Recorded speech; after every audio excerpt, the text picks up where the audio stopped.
A batalha final. Os vencedores. Terceira parte. O encontro com Ângelo. Então ele parou e se voltou para olhar para os que estavam nos tronos próximos de nós. Ainda nos encontrávamos no lugar onde os reis de posição mais elevada se sentavam. Reconheci então ali um homem que estava por perto. Meu senhor, creio conhecê-lo de algum lugar, mas não me recordo de onde. Certa vez você me viu em uma visão, respondeu ele. Imediatamente então me lembrei e fiquei chocado. Quer dizer que o senhor era uma pessoa real? Sim, respondeu ele. Então me veio à memória o dia em que, quando eu era um jovem cristão, eu tinha me frustrado por causa de certos acontecimentos em minha vida. Eu tinha ido até o meio de um enorme parque nas redondezas do meu apartamento, disposto a esperar até que o Senhor falasse comigo. Enquanto lia a minha Bíblia, fui tomado por uma visão, uma das primeiras que eu tive. Na visão, vi um homem que com muito zelo servia ao Senhor. Ele estava sempre dando testemunho de sua fé para as pessoas, ensinava e visitava os doentes para orar por eles. Ele era muito zeloso em sua relação com o Senhor e tinha um genuíno amor pelas pessoas. Então vi um outro homem que só podia ser um vagabundo, um desabrigado. Um gatinho foi de encontro a ele em seu caminho e ele fez menção de que ia chutá-lo, mas se conteve. Contudo, com um pé empurrou-o com certa rispidez para fora de seu caminho. Então o Senhor me perguntou qual desses dois homens o agradava mais. O primeiro, disse eu sem hesitação. Não, disse ele. Quem mais me agrada era o segundo. E o Senhor passou então a me contar a história de cada um deles. O primeiro homem tinha sido criado numa maravilhosa família que sempre conhecera o Senhor. Ele cresceu frequentando uma próspera igreja e depois cursou um dos melhores seminários bíblicos. A ele tinham sido dadas 100 porções do amor do Senhor, mas ele estava usando apenas 75. O segundo homem nascera surdo. Ele foi abusado e posto num sótão escuro e frio até que foi encontrado pelas autoridades quando tinha 8 anos. Ele passou então de uma instituição para outra, onde os abusos continuaram. Finalmente ele foi despejado na rua. Para vencer tudo isso, o Senhor lhe havia dado apenas 3 porções de seu amor, mas ele fez uso de tudo que tinha recebido para vencer a raiva em seu coração, deixando de machucar o gatinho. Agora eu olhei para aquele homem.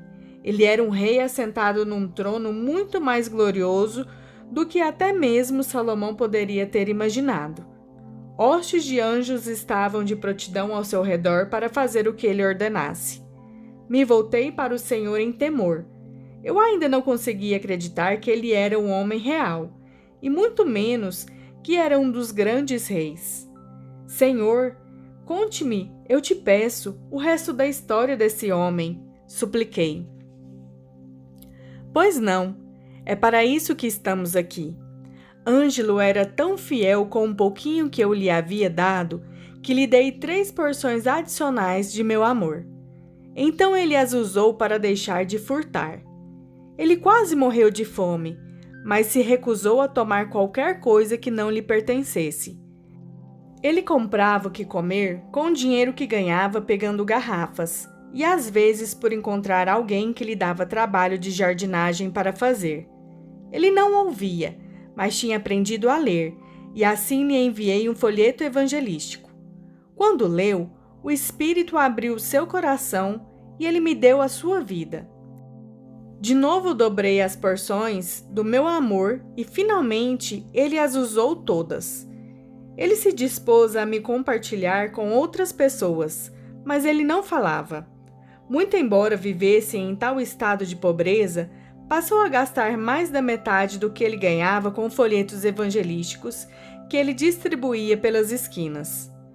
Quantos ele levou ao Senhor? Perguntei, achando que deveria ter sido multidões, para que ele viesse a se assentar com os reis. Apenas uma pessoa, respondeu o Senhor.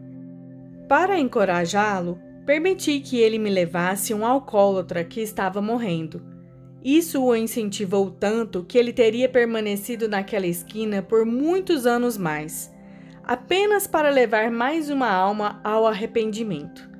Mas todo o céu estava me suplicando para trazê-lo para cá, e eu também queria que ele recebesse o seu galardão. Mas o que fez ele então para se tornar um rei? Perguntei. Ele foi fiel com tudo que lhe foi dado. Ele venceu tudo até que se tornou como eu, e ainda morreu como um mártir. Mas como ele morreu? Como ele foi martirizado? Ele venceu o mundo com o meu amor. Bem poucos foram os que venceram tanto com tão pouco. Muitos que fazem parte de meu povo vivem em casas que seriam invejadas por reis de um século atrás. Isso apenas por questões de conveniência, mas não as apreciando, ao passo que Ângelo de tal forma se alegrava com uma caixa de papelão numa noite fria, a qual ele a transformava num glorioso templo da minha presença. Ele passou a amar a todos e a tudo. Ele se alegrava mais com uma maçã do que parte do meu povo se alegra com uma grande festa. Ele foi fiel com tudo que lhe dei, embora não tenha sido muito em comparação ao que outros receberam, inclusive você. Eu o mostrei a você numa visão porque você passou por ele muitas vezes. Você chegou até mesmo a apontá-lo para um de seus amigos e falou a respeito dele. Falei? O que foi que eu disse? Você disse: eis aí mais um desses Elias que deve ter escapado da rodoviária. Você disse que ele era um desses tipos religiosos que são enviados pelo inimigo para desviar as pessoas do Evangelho. Este foi o golpe mais duro que até então eu tinha recebido em todas as situações que eu tinha enfrentado. Eu fiquei mais do que chocado. Eu estava horrorizado. Procurei me lembrar especificamente daquele incidente, mas não pude, mesmo porque tinha havido muitos outros casos em minha vida que lhe eram semelhantes. Eu nunca tinha tido muita compaixão por pregadores maltrapilhos que me pareciam ter sido especialmente enviados para desviar as pessoas do Evangelho. Peço-te perdão, Senhor. Sinto muito mesmo pelo que fiz. Você está perdoado, me respondeu ele depressa. E você tem certa razão. Há muitos que ficam pregando o Evangelho nas ruas com intenções erradas, até mesmo pervertidas. Mesmo assim, muitos há que são sinceros, mesmo não tendo nenhum tipo de preparo, mesmo não tendo escolaridade. Não julgue pelas aparências. Há tantos servos verdadeiros que têm a mesma aparência deste quanto há entre os refinados profissionais nas grandes catedrais e suas grandes organizações que os homens construíram em meu nome. Então ele me fez um sinal para que eu olhasse para Ângelo. Quando olhei, ele tinha descido os degraus de seu trono e estava bem à minha frente. Ele abriu os braços e me deu então um forte abraço e beijou a minha testa como um pai. Amor foi despejado sobre mim e dentro de mim a tal ponto que senti que iria sobrecarregar o meu sistema nervoso. Quando finalmente ele se afastou de mim, eu fiquei cambaleando como se estivesse bêbado, mas era algo maravilhoso o que eu estava sentindo. Era amor de um modo como eu nunca tinha experimentado. Ele poderia ter lhe transmitido isso na terra, prosseguiu o Senhor. Ele tinha muito o que dar ao meu povo, mas ninguém se aproximava dele. Até mesmo meus profetas o evitavam. Ele cresceu na fé por ter comprado uma Bíblia e alguns livros que ele não parava de ler. Ele tentou ir a igrejas, mas não encontrou nenhuma que o recebesse. Se o tivessem recebido, eles teriam recebido a mim. Ele foi a minha batida na porta deles. Eu estava aprendendo uma nova definição do que é sentir um pesar. Como foi que ele morreu? Perguntei, me lembrando de que ele tinha sido um mártir e achando que, quem sabe, até mesmo eu tivesse me envolvido nisso. Ele morreu de frio, tentando manter vivo um velho que tinha desmaiado sobre o gelo do inverno. Olhei para Ângelo e simplesmente não pude acreditar quão duro meu coração era. Mesmo assim, não entendi como aquilo tinha se tornado um mártir, pois pensava que mártir seria um título reservado apenas para os que tinham morrido por não negarem o seu testemunho. Senhor, sei que ele é verdadeiramente um vencedor, observei, e que é plenamente justo ele estar aqui. Mas os que morreram do jeito que ele morreu são todos considerados mártires? Ângelo foi um mártir em todos os dias em que viveu. Ele fazia para si mesmo apenas o que bastava para se manter vivo. E com alegria ele sacrificou a sua vida para salvar um amigo necessitado. Como Paulo escreveu aos Coríntios, mesmo que você dê o seu corpo para ser queimado, mas se não tiver amor, isso nada valeria. Mas, quando você se der com amor, isso vai valer muito. Ângelo morreu a cada dia porque ele não vivia para si mesmo, mas para os outros. Enquanto na terra ele não considerava a si mesmo o menor dos santos, ele foi um dos maiores. Como você já aprendeu, muitos do que se consideraram e que são considerados por outros como o maior de todos, acabam sendo o menor de todos aqui. Ângelo não morreu por uma doutrina ou até mesmo por causa de seu testemunho, mas ele morreu mesmo por mim. Senhor, te peço que me faças lembrar de tudo isso. Não me deixes esquecer de nada do que estou vendo aqui quando eu retornar, lhe implorei. É por isso que eu estou aqui com você, e eu estarei quando você retornar. Sabedoria é ver com os meus olhos, e não julgar pelas aparências. Eu lhe mostrei Ângelo numa visão para que você o reconhecesse quando passasse por ele pela rua. Se você tivesse compartilhado com ele o conhecimento que você tinha recebido quanto ao passado dele, que lhe mostrei na visão, ele teria dado a sua vida para mim então. Você teria então a oportunidade de discipular esse grande rei, e ele teria causado um grande impacto em minha igreja. Se o meu povo olhasse as pessoas como eu as vejo, Ângelo e muitos outros como ele teriam sido reconhecidos. Eles se exibiriam nos maiores púlpitos, e o meu povo viria dos fins da terra para se sentar aos pés deles, porque ao fazerem isso, eles estariam sentando-se aos meus pés. Ângelo lhe teria ensinado como amar e como investir os dons que eu dei a você de forma a produzir muito mais frutos. Tanta era a minha vergonha que eu não queria nem mesmo olhar para o Senhor, mas finalmente me virei para ele ao sentir a dor que me levava para o egocentrismo de novo. Quando olhei para ele, fiquei virtualmente cego por sua glória.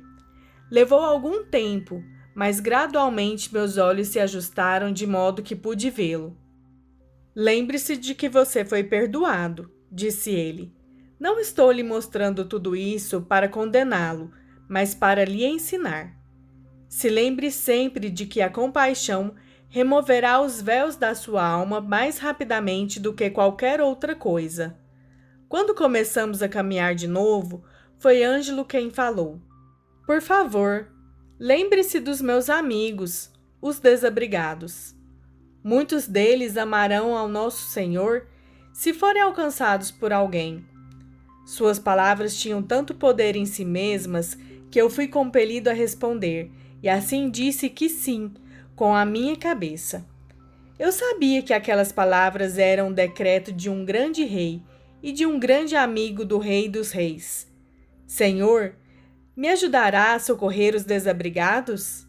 Ajudarei a quem quer que os ajude, respondeu ele. Quando você amar aqueles a quem eu amo, você sempre conhecerá o meu amor. As pessoas receberão o Consolador segundo a medida do amor que tiverem. Muitas vezes você pediu mais da minha unção, e é dessa forma que você a receberá. Ame aqueles que eu amo. Ao amá-los, você estará me amando. Ao dar qualquer coisa a eles, você estará dando a mim, e eu retribuirei, dando-lhe muito mais. Na minha mente veio então a imagem da minha boa casa e de todas as demais coisas que eu possuo. Eu não sou uma pessoa rica, mas pelos padrões do mundo eu sabia que vivia muito melhor do que reis de um século atrás. Nunca tinha sentido culpa alguma pela minha situação, mas agora eu sentia. De alguma forma, era um bom sentimento, mas ao mesmo tempo não me parecia certo. De novo olhei para o Senhor, sabendo que Ele iria me ajudar. Se lembre do que eu lhe disse, sobre como a minha perfeita lei do amor tornou a luz distinta das trevas. Assim, quando vem à nossa mente uma confusão, tal como essa que você está sentindo agora, você sabe que o que você está sentindo não é a minha perfeita lei do amor. Eu tenho prazer em dar à minha família boas dádivas, da mesma forma como acontece com você em relação aos seus familiares. Eu quero que vocês desfrutem dessas dádivas e as apreciem.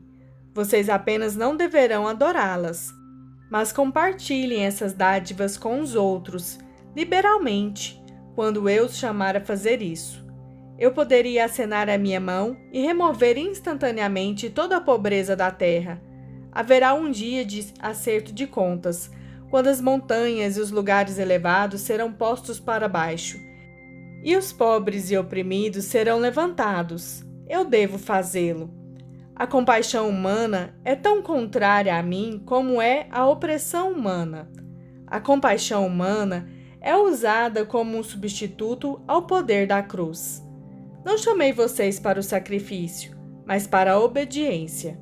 Algumas vezes vocês terão que sacrificar para me obedecer, mas se o seu sacrifício não for feito em obediência, ele nos irá separar.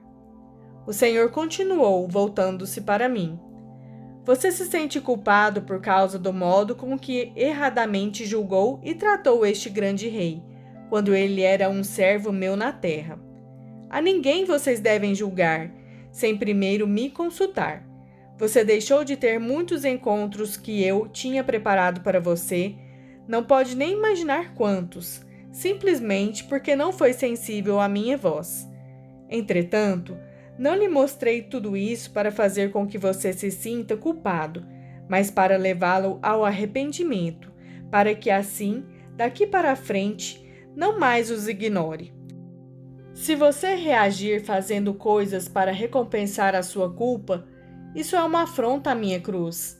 Apenas a cruz é que pode remover a sua culpa, e pelo fato de eu ter ido à cruz para removê-la, tudo o que venha a ser feito com esta motivação não é feito para mim. Não tenho alegria nenhuma ao ver os homens sofrendo, Sabedoria continuou. Mas a compaixão humana não levará as pessoas até a cruz, que é a única coisa que pode libertá-las realmente do sofrimento. Você desconsiderou Ângelo porque você não estava andando em compaixão. Você terá mais compaixão quando retornar, mas ela terá que estar sujeita ao meu espírito. Até mesmo eu não curei todos porque tive compaixão, mas apenas fiz o que vi meu pai fazendo. Não faça nada com base na compaixão, mas sim com base na obediência ao meu espírito. Somente então é que a sua compaixão terá o poder redentor. Finalmente completou ele. Confiei-lhe os dons do meu espírito. Você conheceu a minha unção em sua pregação e no que escreveu, mas a conheceu muito menos do que imagina. São poucas as vezes que você vê com os meus olhos, ou ouve com os meus ouvidos, ou ainda compreende com o meu coração. Sem mim, você nada pode fazer em benefício ao meu reino, ou que promova o meu evangelho. Você lutou em minhas batalhas e chegou a ver o topo da minha montanha. Você aprendeu a desferir flechas de verdade e atingir o inimigo. Você aprendeu um pouco quanto ao uso da minha espada. Mas o amor é a minha maior arma. O amor nunca falha. O amor será o poder que destruirá as obras do diabo. E o amor trará o meu reino. O amor é a bandeira do meu exército. Debaixo desta bandeira é que agora deve você lutar. Tendo ele dito tudo isso, entramos num corredor e não estávamos mais no grande salão do julgamento. A glória de sabedoria me cercava completamente, mas eu não o via mais nitidamente. De repente cheguei a uma porta. Me voltei porque não queria sair dali, mas imediatamente eu soube que tinha que passar por ela. Esta era a porta da qual sabedoria me tinha conduzido. Eu tinha que passar por ela. Continua em A Chamada Final.